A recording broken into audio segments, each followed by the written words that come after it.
পৃথিবীর মধ্যে মানুষের মধ্যে সবচেয়ে নাফরমান যে জাতিটা, সে জাতিটার নাম হলো ইয়াহুদি। নাম কি? ইয়াহুদি। ইয়াহুদি হলো আল্লাহর গজবের শিকার একটা জাতি। এই জাতি পৃথিবীতে কোনোদিন তাদের নিজের দেশ তৈরি করতে পারবে না। এদের কোনো দেশ নাই। খ্রিস্টানদের প্রায় 125টি দেশ আছে পৃথিবীতে। কারা? আপনারা একটু কথা বলেন। খ্রিস্টানদের দেশ হলো প্রায় 125টা, আর মুসলমানের দেশ হলো 59টা। কথা বুঝতে পারছেন? যারা কমিউনিস্ট নাস্তিক তাদের দেশ হলো 11টা, আর হিন্দুদের দেশ হলো পৃথিবীতে 3টা। কয়টা? 3টা। হিন্দুদের দেশ বলতে গেলে ভারত, নেপাল, ভুটান, এগুলো হচ্ছে হিন্দুদের দেশ। সম্মানিত সুধী, কিন্তু ইহুদিদের পৃথিবীতে কোনো দেশ নাই।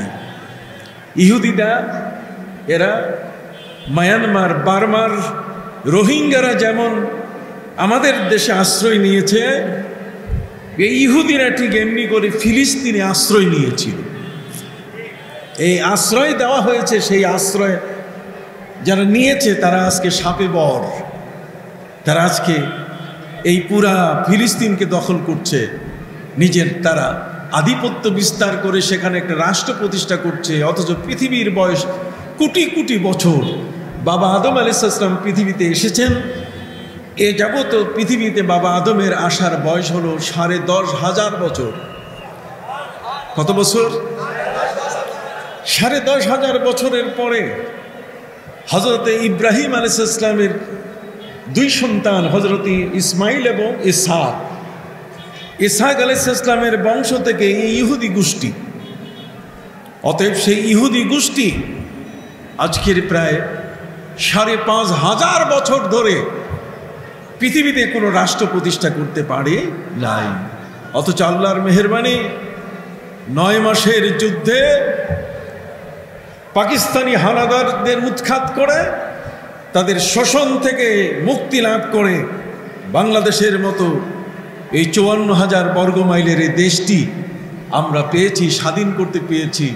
আমাদের লাল সবুজের পতাকা আছে, আমাদের একটি দেশ আছে, আমাদের একটি সংসদ আছে, আমাদের একটি সংবিধান আছে। সুবহানাল্লাহ বলেন।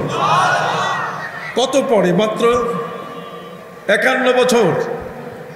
এই 51-52 বছরের এক সময়ের ভেতরে আমরা একটা দেশ পেয়েছি, কিন্তু ইহুদিরা 5,500 বছর হয়ে গেল, কিন্তু আজ পর্যন্ত পৃথিবীতে কোনো দেশ তৈরি করতে পারে নাই। কথা বুঝতে পারছেন? না পারার কারণ কেন? না পারার কারণটা কি? না পারার কারণটা হচ্ছে ওয়ায়াতুলুনাল আম্বিয়া বিগাইরিল হক। তারা 148 জন নবীকে সকাল থেকে নিয়ে বেলা 11টার মধ্যে তারা হত্যা করেছে। নবীদেরকে হত্যা করার কারণে আল্লাহ পাক রব্বুল আলামিন তাদের উপরে গোসা হয়ে গেছেন। নবীরা হলেন আল্লাহর প্রতিনিধি, নবীগণ হলেন আল্লাহর কি? প্রতিনিধি।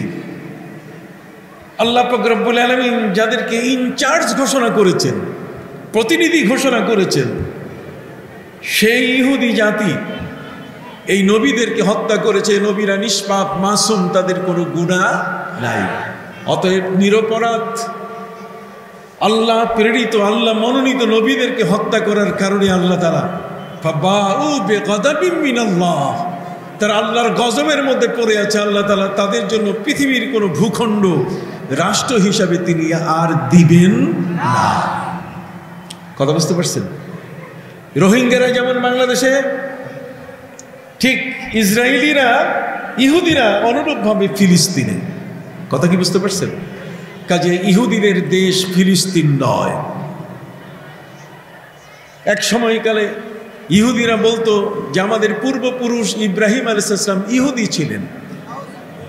যেহেতু ইহুদি এবং খ্রিস্টান, হযরত ইব্রাহিম আলাইহিস সালামের 2 সন্তান, এক সন্তান ইসমাইল, হযরত ইসমাইলের বংশে আমার নবী এসেছেন হযরত মুহাম্মদুর রাসূলুল্লাহ সাল্লাল্লাহু আলাইহি সাল্লাম।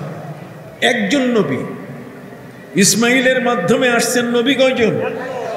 আর হযরতে ইসহাক আলাইহিস সালামের বংশে নবী এসছেন ৪৫০০ নবী। কত?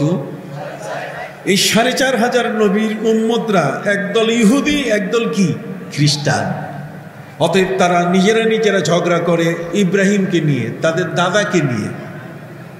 ইহুদিরা বলছে ইব্রাহিম ইহুদি, আর খ্রিস্টানরা বলছে ইব্রাহিম কি?